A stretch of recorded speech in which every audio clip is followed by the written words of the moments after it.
E nesse texto que nós vamos ler, fala da realidade de uma igreja que abraçou o submundo da fé. De uma igreja que aparentava ter saúde, que aparentava estar bem estabelecida, mas que vivia no submundo da fé, embora não quisesse acreditar nisso. E muitas vezes, quando estamos no submundo da fé, nós não temos consciência dessa realidade. E acreditamos que está tudo bem, mas não está. E o nosso meio para saber se está tudo bem ou não é nos compararmos ao nosso modelo de vida redimida, que é Jesus. E nos comparando com Jesus, nós vamos perceber um nível de distância, é óbvio. Mas se a distância que tem sobre a minha vida e a vida de Jesus hoje é maior do que foi ontem, isso significa que eu estou decaindo em alguma medida. Mas também pode significar uma autoconsciência diante da santidade de Deus e da minha miserabilidade. Ou seja, quanto mais a Deus eu vejo, mais eu enxergo a minha miséria, mais eu enxergo a minha necessidade dele.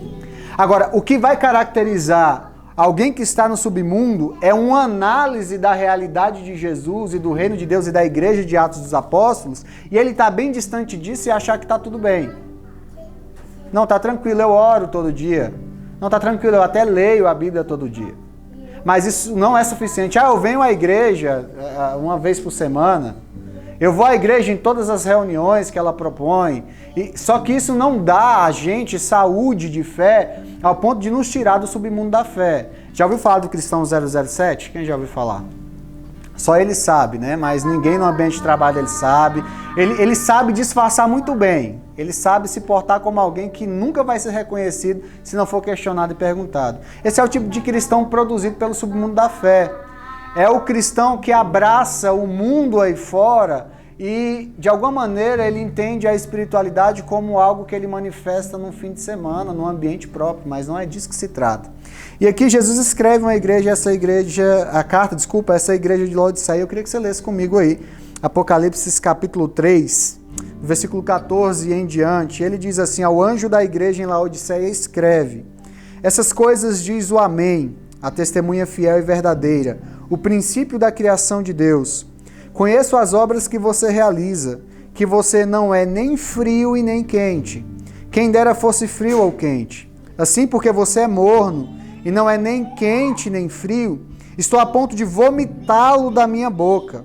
Você diz: sou rico, estou bem de vida e não preciso de nada. Mas você não sabe que é infeliz, sim, miserável, pobre, cego e nu. Aconselho que você compre de mim ouro refinado pelo fogo, para que você seja de fato rico. Compre vestes brancas para se vestir, a fim de que a vergonha de sua nudez não fique evidente, e colírio para ungir os olhos, a fim de que você possa ver. Eu repreendo e disciplino aqueles que amo, portanto, seja zeloso e arrependa-se. Eis que estou à porta e bato. Se alguém ouvir a minha voz e abrir a porta, entrarei em sua casa e cearei com ele e ele comigo. Ao vencedor darei o direito de sentar-se comigo no meu trono, assim como também eu venci e me sentei com o meu Pai no seu trono. Quem tem ouvidos, ouça o que o Espírito diz às igrejas. Vamos orar? Pai, obrigado pela tua palavra, Senhor. Obrigado porque essa verdade, ela é atemporal. Nós nos submetemos à autoridade desta palavra nessa hora, Espírito Santo, e te pedimos que o Senhor mesmo conduza a tua palavra a cada coração que está aqui. Que o Senhor mesmo se encarregue de fazer com que essa semente seja plantada no solo do nosso coração, cresça e produza frutos para a glória do Senhor.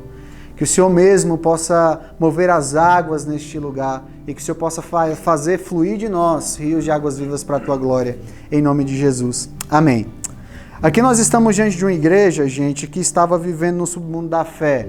Foi uma igreja que abraçou confessionalmente o cristianismo, mas que evidentemente não demonstrava a sua própria fé. Era uma igreja irrelevante, por incrível que pareça. Jesus ele faz algumas referências a essa igreja que quando as pessoas dessa igreja leram o texto, eles sabiam exatamente o que Deus estava querendo dizer. A primeira referência que ele faz é quente e frio. A cidade de Laodiceia, ela ficava num local que era muito afetado durante o período do verão, período de seca. Essa cidade era abastecida pelo rio Lico. Era um rio que abastecia no inverno e dava água à cidade de Laodiceia. Entretanto, todavia, quando chegava no verão, esse rio secava. E Laodiceia tinha apenas duas possibilidades para abastecer essa cidade de água. Ou ela trazia água de uma cidade chamada Hierápolis, que ficava ao norte da cidade de Laodiceia, acima da cidade. em cima de uma montanha, assim, para ficar mais claro, acima do nível do mar, mais acima, e lá tinha águas de fontes termais, e os cidadãos daquela cidade acreditavam que aquelas fontes termais eram medicinais, ou seja, se você tivesse algum tipo de doença, você ia lá e tomava banho naquelas águas, e aquelas águas iriam produzir algum tipo de cura. Existia alguns minérios naquela água, e entre eles existia sal também, era uma água salobra. Então eles tinham uma possibilidade. Laodiceia era uma cidade muito rica, gente, mas muito rica mesmo. Ao ponto de acontecer um terremoto ali na região de Filadélfia e afetar todas as cidades que estavam ali ao redor, e todas as cidades pediram a ajuda do Império Romano, menos Laodiceia. Laodiceia diz, não, eu não preciso de intervenção do governo de Roma, a gente tem dinheiro e dá conta de sustentar a nossa situação aqui. Então é uma cidade de gente muito rica, por isso que Jesus vai falar que eles são ricos aqui, mas são pobres na verdade. Mas enfim, você tinha Herápolis que ficava acima, e para tirar água de lá, 8 quilômetros de distância aproximadamente, eles construíram um aqueduto, que era a tecnologia da época. E a água saía de lá quente e chegava em Laodiceia como? Morna. Como se não bastasse a água sair quente e chegar morna, ela chegava, e tem um pouquinho de sal, água morna com sal, você já sabe o que é que dá, né? Só que existia alguns minerais na água que deixavam o gosto da água ruim. Então as pessoas não faziam ânsia de vômito, ou não vomitavam apenas porque a água tinha sal e era água morna, mas porque o gosto da água é ruim. É que nem remédio muito ruim, quando você vai tomar, você faz vômito. O gosto não era agradável, o gosto não era bom. E essa era a água que chegava para abastecer a cidade de Laodiceia. Existia outra possibilidade, que a sudeste da cidade de Laodiceia, mais abaixo, tinha a cidade de Colosso. Quem lembra da cidade de Colosso? Paulo escreve uma carta à igreja de Colosso. Tá? Colossenses era a igreja de Colosso. E essa cidade ela tinha muita água potável, muita água que a gente chamaria hoje de mineral. E ela era abastecida pela água de um monte que tinha neve, derretia e chegava lá. Ou seja, em Colossos nunca faltava água, gente. E sempre tinha água boa para beber. E era uma água muito gelada. Uma água fria, fria e mineral, matava a sede, que era uma beleza. A outra possibilidade de Laodiceia ser abastecida era trazer água de Colosso para Laodiceia, só que isso, a nível de física, já era um pouco difícil. E mesmo assim, quando a água saía gelada de lá, por causa do sol, ela chegava aqui em Laodiceia como? Morna de novo. E água morna sendo transitada, animal faz, enfim, suas necessidades, a poeira, a água chegava lá suja. E tinha um problema aqui na cidade de Laodiceia, não era só a escassez de água, era um problema de saúde pública. Porque essas pessoas bebiam essa água e ficavam com um problema de saúde, e muitas vinham a óbito. Agora olha a mensagem de Jesus para essa igreja. Você não é nem quente e você não é nem fria. Quem dera se você fosse quente e curasse as pessoas como as águas de Herápolis. E quem dera se você fosse fria como as águas de Colosso, porque você mataria a sede existencial das pessoas. Mas como você não é quente e também não é frio, eu tenho vontade de te vomitar da minha boca. Você se tornou uma igreja Laodiceia, uma igreja irrelevante que ao invés de gerar saúde, está gerando doença na cidade. Você é uma igreja que vive num submundo da fé. Você se orgulha por tudo que qualquer cidadão comum da cidade se orgulha. Todo mundo dessa cidade se orgulha da condição financeira que a cidade tem. Aliás, tinha um banco lá que o imperador romano fazia menção para que as pessoas investissem lá. Tinha uma faculdade de medicina lá em oftalmologia que era a mais conhecida e a melhor da área. Muitas pessoas iam estudar oftalmologia na cidade de Laodiceia. E a indústria farmacêutica de Laodiceia também era muito forte, que eles eram os únicos que produziam um tipo de colírio para os olhos que era o melhor que existia na região. É por isso que ele está fazendo referência a rico, pobreza, visão, cego, você acha que vê, mas na verdade você não enxerga nada. E ele fala sobre vestes, e lá eles conseguiram produzir uma ninhada de ovelhas negras, mas não no sentido pejorativo da palavra. É que elas produziam uma lã negra que era específica daquele lugar. E as roupas da cidade de Laodiceia se tornaram muito famosas, gente. Era roupa bem cara. E eles se orgulhavam dessa lã que eles produziam. Então Jesus está pegando elementos comuns da cidade daquelas pessoas, elementos que traziam orgulho e alimentavam a vaidade daquelas pessoas, inclusive da igreja, e falando, vocês não estão vendo nada. Na verdade, a visão de vocês está turva, vocês não estão enxergando a real condição em que vocês se encontram. Jesus está dizendo, olha, o gosto que eu sinto desse cristianismo de vocês me dá ânsia de vômito. A fé de vocês é morna. A fé de vocês é insalubre. A fé de vocês está adoecendo uma geração. A fé que vocês expressam está longe de ser a fé pela qual eu morri na cruz por vocês. Vocês acham que porque vocês têm recursos financeiros, eu estou aprovando o que vocês fazem? Vocês acham que porque vocês têm uma grande faculdade, é reconhecida no contexto do mundo antigo mundialmente por essa faculdade, e o colírio que vocês produzem, vocês acham que por isso eu estou aprovando o trabalho de vocês?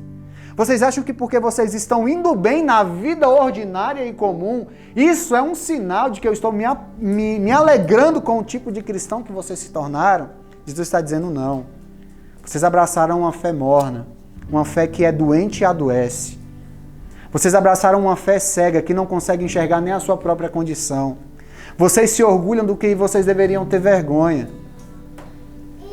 Vocês se orgulham por andar dentro da própria cultura de um povo que eu te chamei para lutar contra essa cultura maldita. Só que vocês abraçaram o submundo da fé. Vocês abraçaram a insalubridade da vida que o mundo, essa instituição caída que vocês criaram com as próprias mãos de vocês, está oferecendo. Porque quando eu ressuscitei de Jesus, eu criei uma nova existência, um novo mundo, uma nova realidade, mas vocês estão operando dentro da antiga estrutura. E acham que está tudo bem, vocês estão cegos, não conseguem ver. E vocês estão se vestindo de vergonha e acham que está bonito, vocês estão nus. A vergonha de vocês está exposta. É por isso que Jesus diz, compre ouro de mim. É por isso que Jesus, compre colírio de mim, para que vocês possam ver. Comprem roupas brancas de mim. E que roupas brancas é essa? Como eles sabiam disso? Quando eles se tornavam cristãos e eram batizados, eles colocavam uma roupa branca, anunciando que eles viveriam a partir de ali, dentro da nova existência inaugurada por Jesus na ressurreição. Vocês se orgulham dessa roupa preta que vocês estão usando, de um linho caro, mas eu estou dizendo para vocês, comprem roupas brancas de mim. E vivam a vida que eu proponho para vocês com o Evangelho. Vocês estão vivendo uma fé insalubre, uma fé distante. Vocês não estão sendo igreja. Vocês estão se acomodando, ou na linguagem do apóstolo Paulo, vocês estão se amoldando aos padrões da cidade. E eu te coloquei para questionar todo o padrão diabólico que existe nessa cidade. Jesus não está dizendo que iria deixar aquelas pessoas pobres e nem que eram para eles se envergonharem de terem uma boa faculdade. Não, não era disso que Jesus estava falando. Jesus está falando que o coração deles estava no lugar errado. E pelo coração estar no lugar errado, eles entraram no submundo da fé. Aquela fé mais ou menos. Aquela fé que a gente vai, mas não vai. Tá, mas não tá. Sabe aquela fé MSN? Quem lembra do MSN aqui? Você lembra? Quem aqui entrava ausente também? O que é o ausente? Eu estou presente, mas estou ausente. Se eu quiser, eu respondo. Se eu não quiser, eu não respondo porque eu estou ausente. E você nunca sabe se pode contar com uma pessoa ausente. Eu posso falar e ela pode não responder. E eu posso falar e ela pode responder. No Skype é o famoso ocupado. Você coloca lá, ocupado. Você responde se quiser. E se você não responder, mesmo podendo responder, você tem uma desculpa. Estou ocupado, estou ausente. O problema é que a gente imprimiu esse princípio para as nossas relações pessoais e interpessoais. E pior, nós imprimimos isso para a nossa relação com Deus. A gente diz para Deus, ó, assim, eu estou na igreja, mas o nosso status está lá, ausente.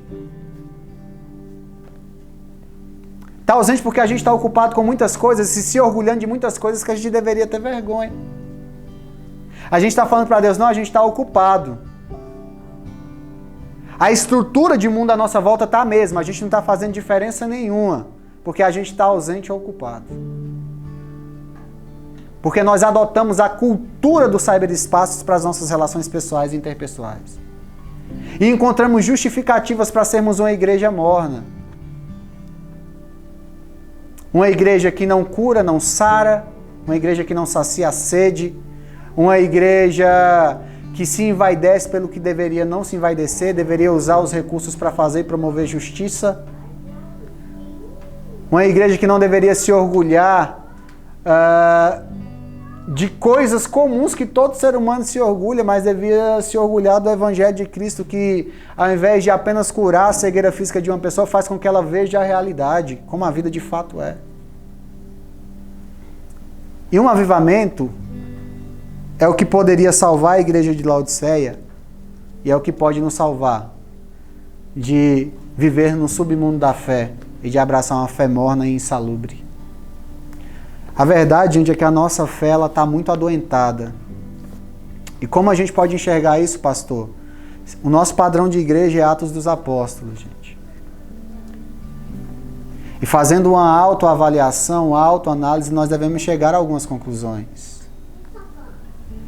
Nós somos, eu não vou nem pegar os apóstolos, não, vamos pegar Estevão. Estevão era um dos 7 escolhidos para ajudar, para sustentar as viúvas, os pobres e os órfãos, a dividir ali, a fazer o serviço social. Era isso que Estevão fazia, em outras palavras, no bom português. Mas Estevão morre apedrejado. E diante do Sinédrio, que era uma espécie de STJ do judaísmo, ele defende a fé em Cristo Jesus de maneira ousada, ao ponto de não considerar a sua vida por muito preciosa diante da possibilidade eminente do apedrejamento e da morte. Uma fé que gera vida até em mim e em você, porque hoje nós estamos lendo e contando a história de Estevão, que morreu há mais de 2000 anos atrás. Hoje nós estamos falando de uma igreja que foi estabelecida há mais de 2000 anos atrás. Hoje nós estamos fortalecendo a nossa fé através da história de homens e mulheres do passado que assumiram uma fé viva em Cristo Jesus ao ponto de nos inspirar hoje a sermos cristãos como Cristo propõe que a gente seja. Um avivamento nos desperta e faz com que a gente não se conforme em viver no submundo da fé. É triste, mas em muitas comunidades nós temos pessoas mais doentes dentro dela do que fora dela. E de quem é a culpa disso? Talvez nossa, pastores e líderes que ensinamos de maneira equivocada a palavra da verdade. Talvez da própria pessoa que se acostumou com o estado de inércia, está confortável do jeito que está. Talvez seja apenas o juízo de Deus sobre a igreja, dando à igreja o que ela quer. Aliás, o apóstolo Paulo nos diz que nos últimos dias as pessoas procurariam mestres que ensinassem o que elas quisessem ouvir.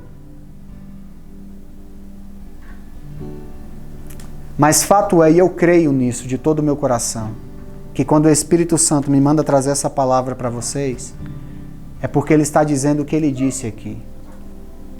Eu corrijo a quem eu amo. Eu quero que vocês abram os olhos porque eu amo vocês. Eu quero que vocês saiam de uma vida de fé tão raquítica, tão distante, tão pueril. A fé de domingo numa igreja é muito pouco para o Senhor Jesus. Uma fé de uma oração antes de uma refeição é muito pouco para a realidade que Jesus nos propõe. A fé de entregar o dízimo e a oferta, entendendo que você está colaborando para a expansão do reino de Deus, é muito pouco para Jesus.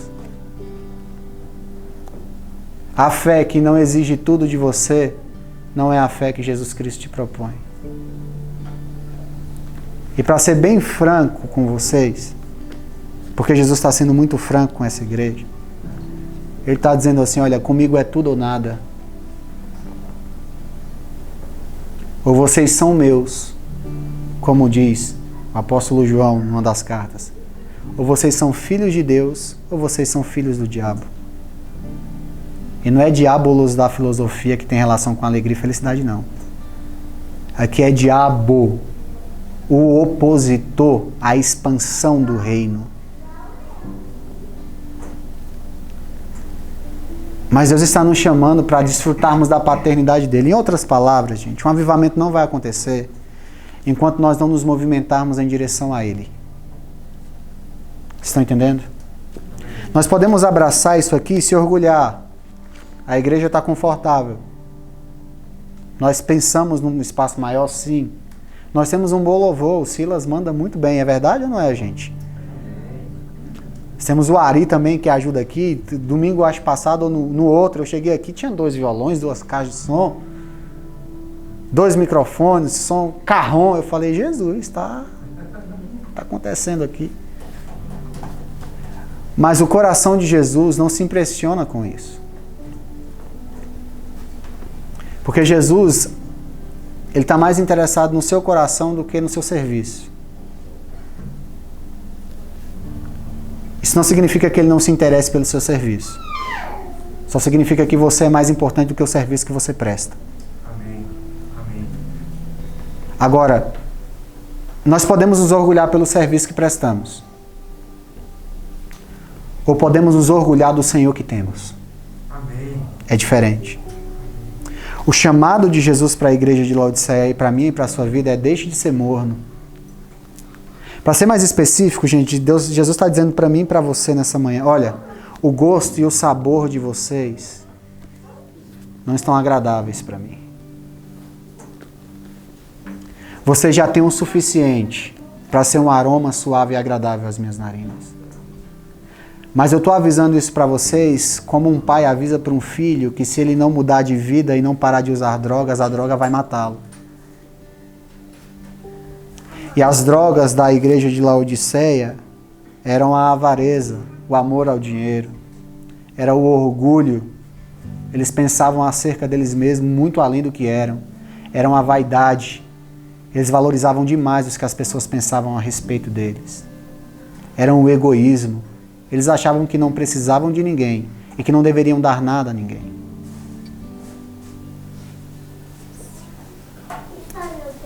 Era a tão sonhada independência. Por eles eram independentes até do próprio Deus. Se eu tenho riqueza, tenho reconhecimento, tenho recursos para viver uma vida confortável, por que eu preciso de Deus?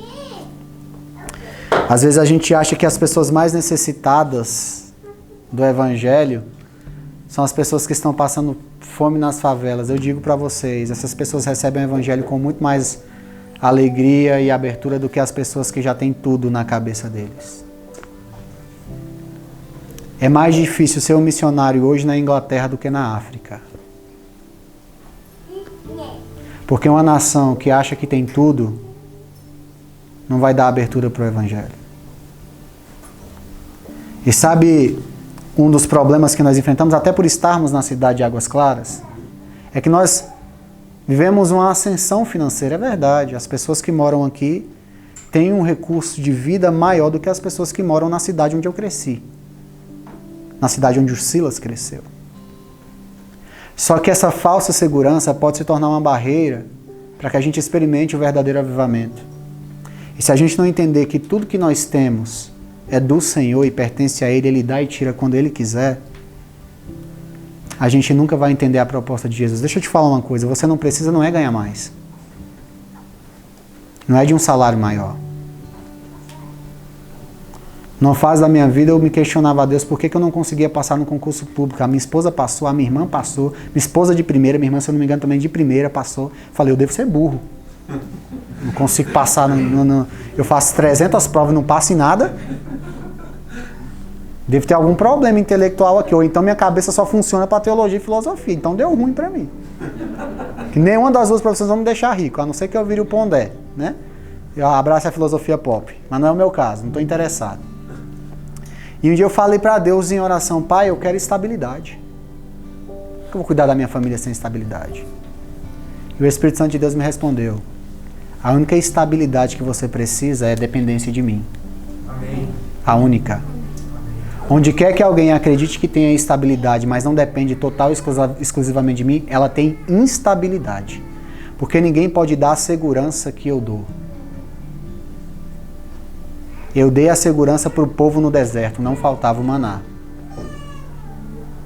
Eu dei a segurança para os meus servos e disse, pode sair com uma sandália só.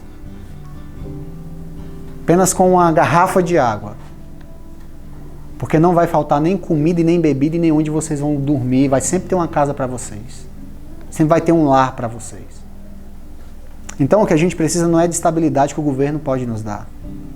Nós precisamos da estabilidade de saber que somos filhos de Deus, salvos em Cristo Jesus, colocados e plantados nessa terra para apontar para uma nova existência, inaugurada por Jesus Cristo há mais de 2000 anos atrás, mostrando ao mundo como ele funciona quando Jesus Cristo é rei.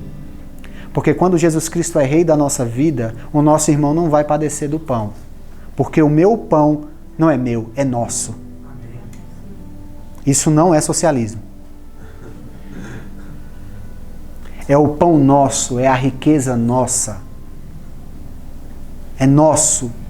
Não é a minha casa sem janela. É a casa de vocês sem janela.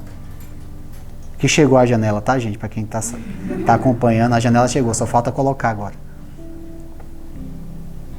Ah, pastor, isso significa que eu vou chegar lá na sua casa, então já vou sair abrindo a geladeira? Depende do nível de intimidade que você tenha comigo. Em outras palavras, isso significa que se você tiver falta, a minha riqueza vai suprir a sua pobreza. E quando eu tiver falta, a sua riqueza vai suprir a minha pobreza. E quando eu falo de riqueza e pobreza, eu não estou falando só de bens materiais não, tá? Existem várias pobrezas que essa igreja possuía, embora fosse rica financeiramente. Era uma igreja pobre de fé. Era uma igreja pobre de amor a Deus. Era uma igreja pobre de afeto. Era uma igreja pobre de humildade. Era uma igreja pobre de comunhão e contato com o Senhor e consumador da fé dela. Eu, quando subo aqui para pregar para vocês, eu supro com a riqueza que eu tenho uma pobreza que vocês têm.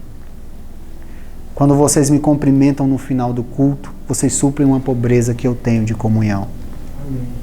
Quando o Silas sobe aqui para cantar e tocar, ele supre uma pobreza que eu e você temos, que é uma pobreza estética e uma pobreza de adoração.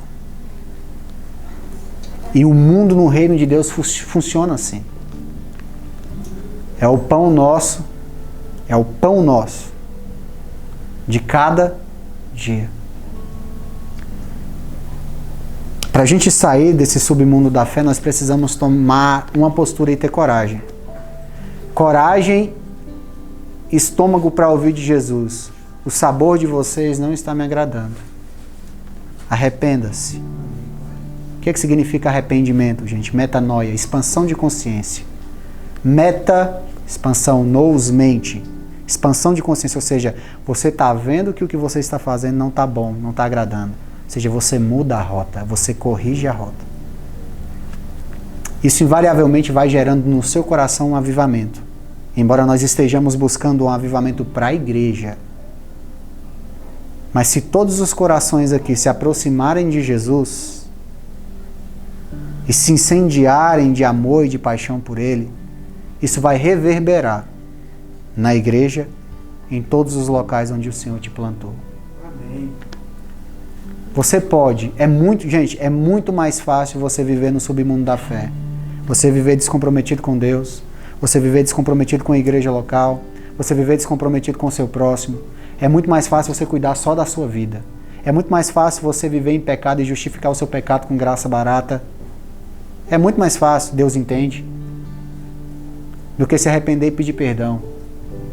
É muito mais fácil cultivar um relacionamento com Deus do até aqui, Senhor. A partir daqui o Senhor não entra e não toca. É muito confortável, mas é um conforto que te mata. Conhecem a história do sapo? No fogão lá, na panela de água? Vou contar, alguns conhecem, mas vou contar porque eu fui visitar um amigo meu que estava na UTI semana passada e a mãe dele que estava lá me contou. A mãe dele, esse meu amigo, ele cresceu comigo e a gente fez muita coisa ruim, muita coisa errada. E ele ficou entre a vida e a morte de fato, eu fui visitar lá. Ser pastor é bom porque você tem carteirinha e você entra antes do horário, entendeu? Você tem uma certa autonomia para entrar numa UTI, por exemplo. Se não, é muito recomendado porque sua saúde vai estar em risco ali também, né? Ele pegou Covid e depois pegou a pneumonia, enfim, ele estava com 2 drenos no pulmão, não podia se mexer, etc. E a mãe dele falava, você lembra da história do sapinho? Eu falei, lembro, mas vou contar de novo, vou contar para vocês. Diz que tinha um sapo numa panela com água fria e alguém ligou o fogão e a água ia esquentando aos poucos. Só que o sapinho que estava lá dentro, ele não percebia que a temperatura estava aumentando. E quando se viu, ele já tinha morrido ali, cozido, porque ele não percebeu a mudança de temperatura. Estava confortável. Começou até a ficar quentinho. Mas foi aquele conforto que matou aquele sapo. Muitas vezes o nosso conforto religioso é o que nos mata. A nossa falta de firmeza e disciplina para falar, eu vou orar. Não estou sentindo vontade, mas eu vou orar. Eu vou orar até que a vontade venha. Eu vou ler a Bíblia. Eu tomei uma decisão e eu vou ler a Bíblia. Faça chuva ou faça sol, eu vou ler a Bíblia. Eu vou jejuar. Meu corpo grite por comida e por açúcar ou não, eu vou jejuar. Porque começa como dever, depois como disciplina, depois se torna prazer. Esse é o ciclo da oração. E quando você chega no ciclo do prazer, que é o ciclo do prazer de Davi, por exemplo, quando expressa que o desejo do coração dele era habitar na tenda do Senhor, ou seja, na presença do Senhor, estar na presença do Senhor e estar em oração, em outras palavras. Essa é a nossa tenda, tá? E quando ele expressa esse desejo, ele está dizendo, eu cheguei num nível em que nada mais importa para mim. Não existe nada para mim que seja melhor do que contemplar a face do meu Deus. Tudo na vida é assim, gente. Dever, disciplina, prazer. Quase tudo, eu não vou dizer tudo não. Por exemplo, eu não acho que para mim a atividade física um dia vai ser prazer, correr. Pessoalmente, eu não acho. Embora eu vou ter que começar, porque as roupas já não estão fechando mais. É verdade isso. Palavra do Senhor aqui na minha vida. Em nome de Jesus. Sai desse conforto. Mas na vida espiritual, a gente tem que malhar a nossa fé. Exercitar a nossa fé. Porque Jesus trata os amigos dele, a quem ele ama, assim. Cai na real.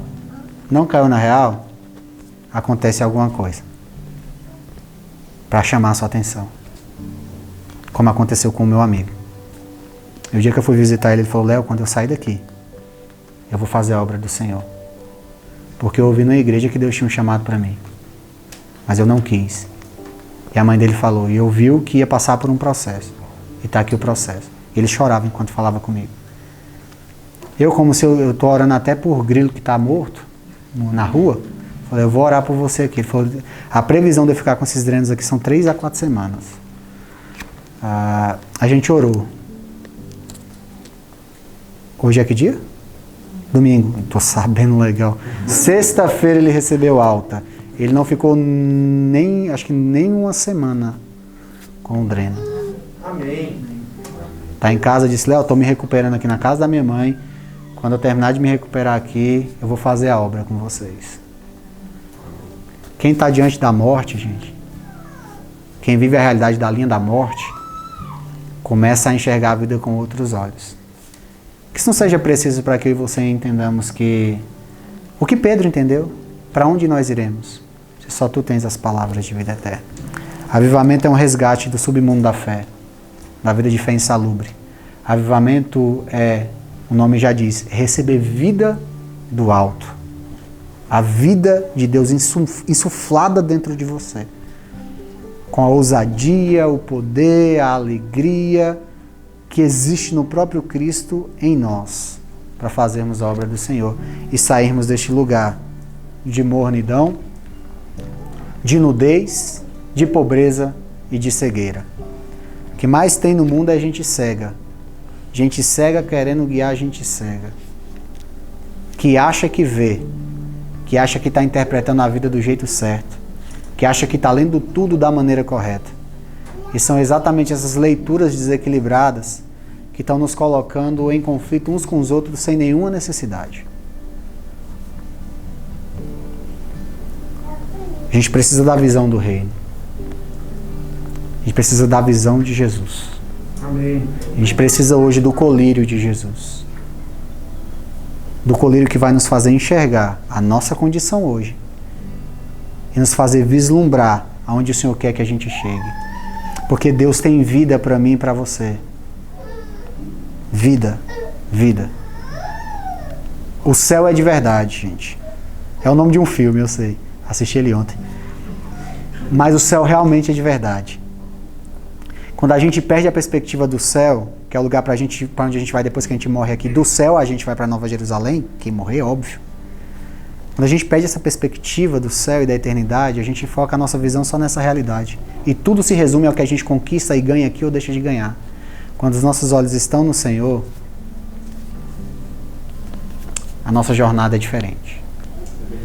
Que o Senhor nos batize com esse avivamento e nos tire dessa fé de submundo, dessa fé insalubre.